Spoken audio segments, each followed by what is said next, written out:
Does it matter how we learn compared to what we learn? That's what we're going to talk about today. Hi, this is Jill from the North Woods, talking about building your life, being the hero of your own story, one small step at a time. I'm a quick learner. I love to learn things, but the question is does it matter how we learn something? Now, there's two ways basically of learning something. You go to a coffee shop, you read a book, and you're glancing at it, your mind is elsewhere, you're thinking about other things, you're sipping your coffee, and then you walk away from the book and you realized I never really got anything out of it. It never soaked in, it never went into my brain and my heart and that kind of thing.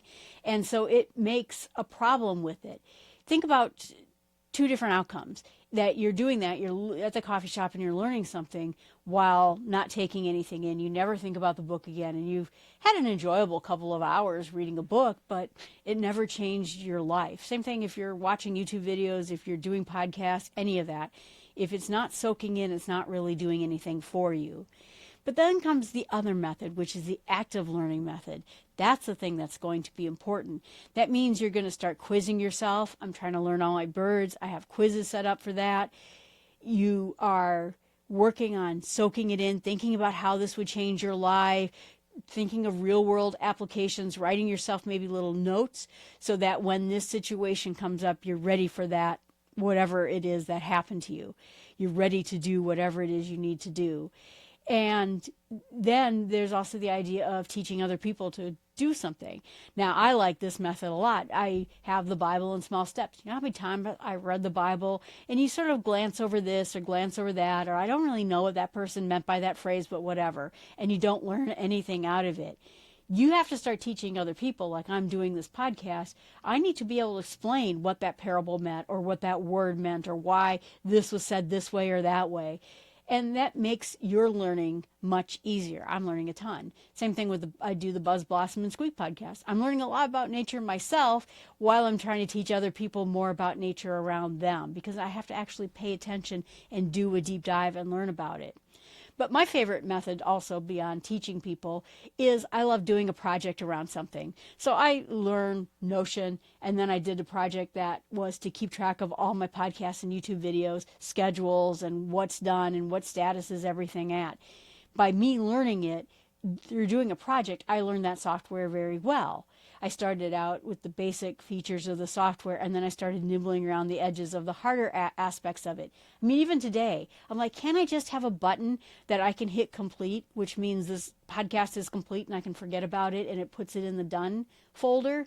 I figured it out and I created a button today. I'm always learning more, but doing a project will teach you more than anything. Think about it this way too, that or even way back, I switched over from Windows to Mac a few years ago, and I wanted to start doing automation processes. Mac is fantastic when it comes to automation and home automation, and I wanted to learn more how to do it. So what I started doing was this funny little project I did for my bird. I have a pet bird. His name is Jeremy, and I have a little music speaker next to his bird cage. And what I like to have happen is to have him wake up to bird sounds in the morning, and then it switches over to pop music, which is what he likes. He likes 80s music. And then at night, it goes to classical music and it gets quieter until he's asleep. Same thing with his lights. I want his lights to sunrise. Then I want the lights to shut off when daylight is coming in through his window. Then when the sun sets, his lights come back on. And then when he's ready to go to bed around 8:30 at night, his sun sets as well. All through home automation, I created a project to do that, and I learned home automation and Apple automation very well because I had a fun little project to do. And I recommend doing a fun project. Sometimes when you learn something new and I'm the queen of this, I learned how to sew and I made a quilt. And it was too long and it was too big, and then I didn't really go back to sewing after that because I think I had a bad experience.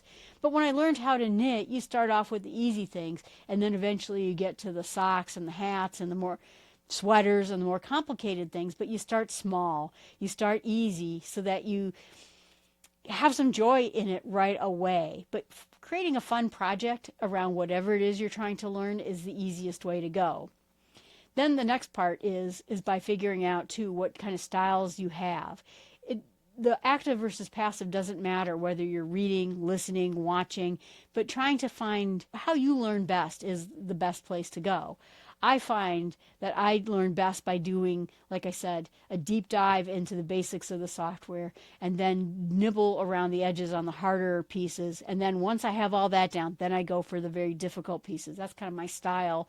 And I tend to be a very visual learner. I also learn well when I'm being told something too. That's why I listen to a lot of Audible books. Then also keep in mind that you're in the process of training your brain. And that means that at points you're going to want to struggle with things, reflect on it, understand this more thoroughly, look up at another resource, that kind of thing. If you're not going through some kind of a struggle in the process of learning, it may be that it's never really getting into your soul, whether it's technical or metaphysical, it doesn't matter. If you're not struggling with the material, chances are you might not be learning it. And so anytime you start struggling with a process, you will learn it even better. Asking good questions, that kind of thing. And the nice thing about learning is that it builds character in you. It builds you into a practice that you become the kind of person who can learn. And the more you learn, the better you get at learning. I kind of learned early on that I was good at learning when my mom wanted to learn how to crochet. I went to the library, got a book on crocheting, learned it, made a small project with it, taught her how to crochet, and then I never crocheted again. That's kind of funny. But the idea is that I knew how to learn because I had already done a lot of learning. And the learning about the information isn't just about the information you're soaking in, it's about the formation of what you do, who you are. And that becomes an important piece of it, because what happens is once you know that you're good at learning and you become better at learning, you will start to soak it in. You will start to learn it better, and then you will become the person who knows how to learn. So then you take on a new job, or maybe your job bought some new software you don't even like, but you know, hey, I'm really good at learning. I'll figure this out. And then you will do the same processes that you learn to learn something fun to learn something maybe not so fun. But you will become a person who acknowledges the fact that you're good at learning. And then the next part comes in, and I'm going to kind of conflict myself here in just a minute, is that learning, according to Plutarch, isn't just about filling a bucket, it's about lighting a fire. You're not just trying to collect information, you're trying to connect it with who you are. And sometimes by burning a fire, you don't even know that you're creating a fire. There are things that you love to learn. There's things I love to learn, and I take that book and I soak it in and it burns through me and I love it and I'm excited because a new book is about a new thing that I'm excited to learn. But sometimes you're learning about something you're not building a fire about. Like I said, the work software that someone gave you, something that you're not thrilled to do, but you don't know. Maybe you will love whatever it is that you're trying to learn. I had a friend of mine who's had a kid who was doing band instruments and he did not practice, and I don't think he enjoyed it. And then it became a part of his life. It started in his soul. He went all the way through college and being in a very major college band, and he became who he was.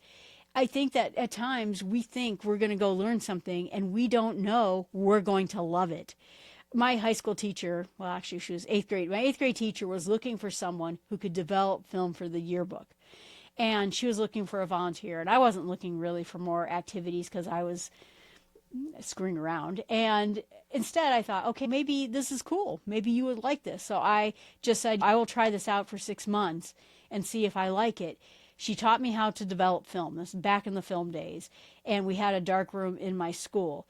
And she taught me techniques, how to develop film. She started giving me a camera so that I could take pictures and then try developing my own film. And I loved it. I loved it, and I became really good at it. And then I joined the yearbook staff, and so I was taking pictures, not just developing pictures, but it became this hobby I did forever. Then in high school, I joined the yearbook staff. I didn't know anybody because we moved from the military base into a civilian town.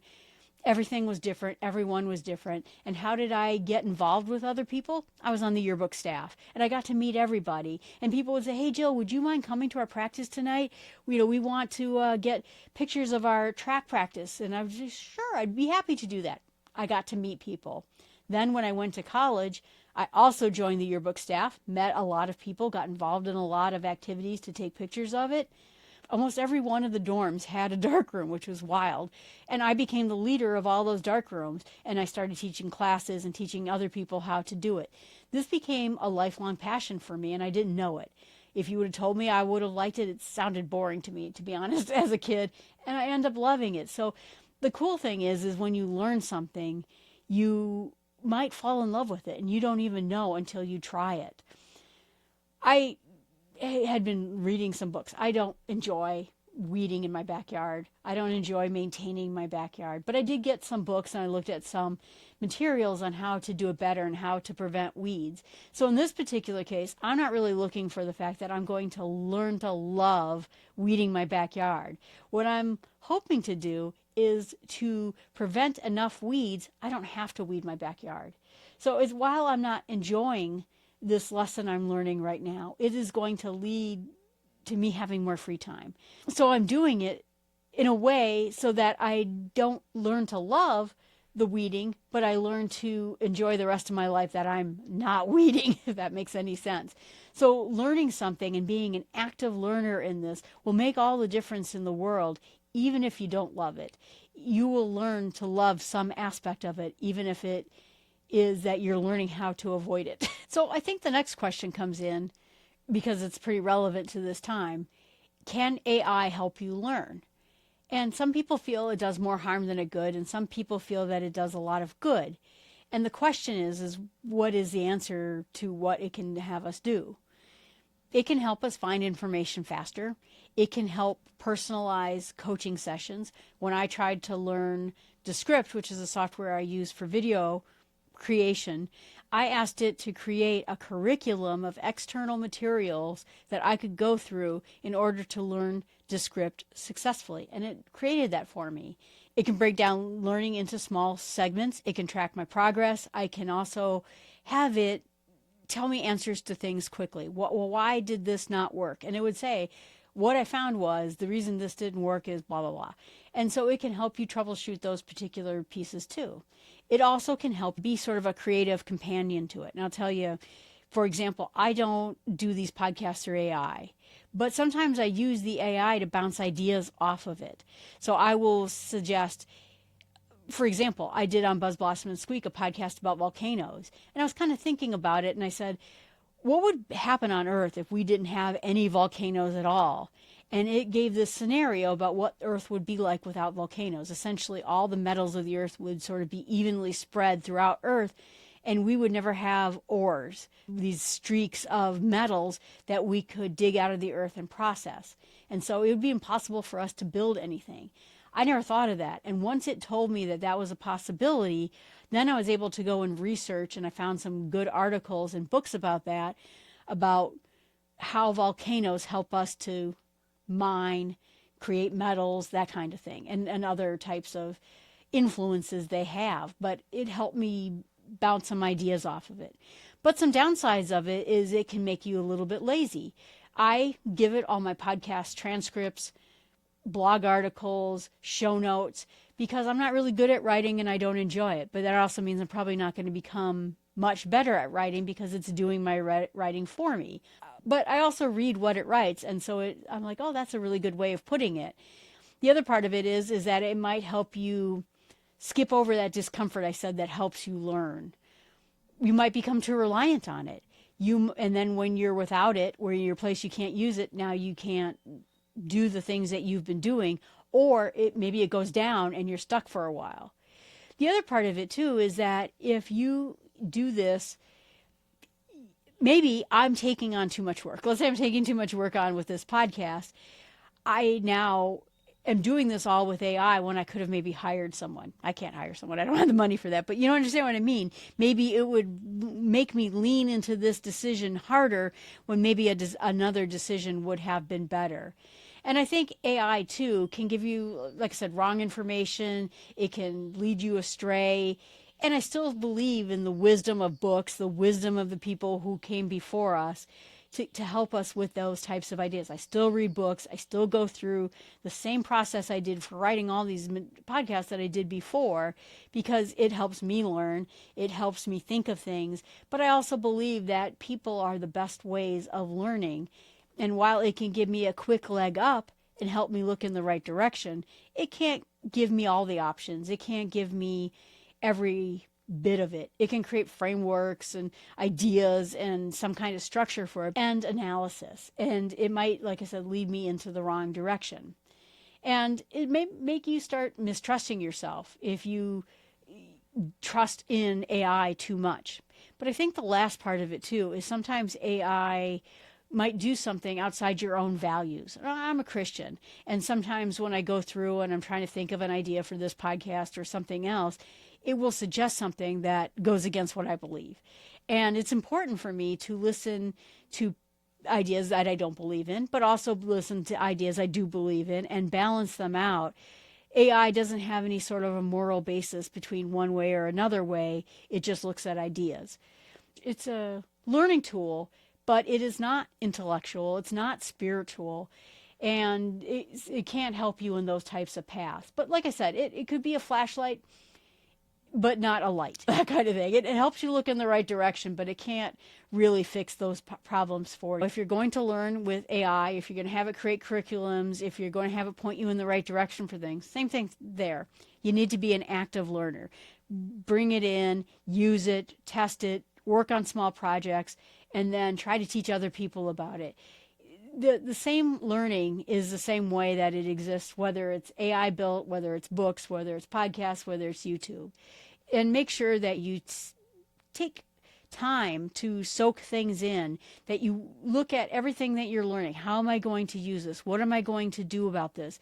How am I going to apply it to real life problems? Have notes, have reflections, teach it to other people, and get a group of people around you who are trying to learn the same thing you're trying to learn. All right, everyone, thanks so much for listening. I hope this helps. Learning is so fantastic, but it's that struggle. It's that digging in and diving into something and testing something and playing with something and trying it for projects and teaching other people. That's the thing that helps us actually take something that's just that's an interesting lesson, and helps us bring it inside of our souls and bring it inside of our brains. When we do these things, that's how we really learn.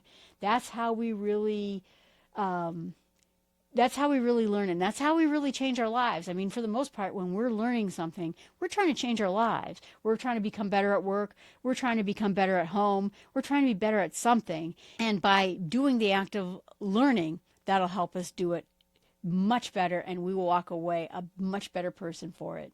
All right, everyone, thanks so much. I appreciate you watching, listening, however you're getting this podcast, YouTube, video. Please remember you can email me at jill@startwithsmallsteps.com.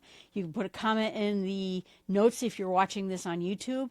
And I'm thinking a little bit about community. I would love to build some kind of a community. I'm thinking about something like a Friday night discussion, like a live session on YouTube where we could just chit chat about whatever is going on with people, with any of the podcasts I do, and just have kind of a good discussion. So if you're interested in that, please let me know in the chat channel or an email, and what time would work best for you. I'm kind of thinking Friday nights for my personal life, but maybe that doesn't work for everyone else. Thanks so much. Appreciate you watching.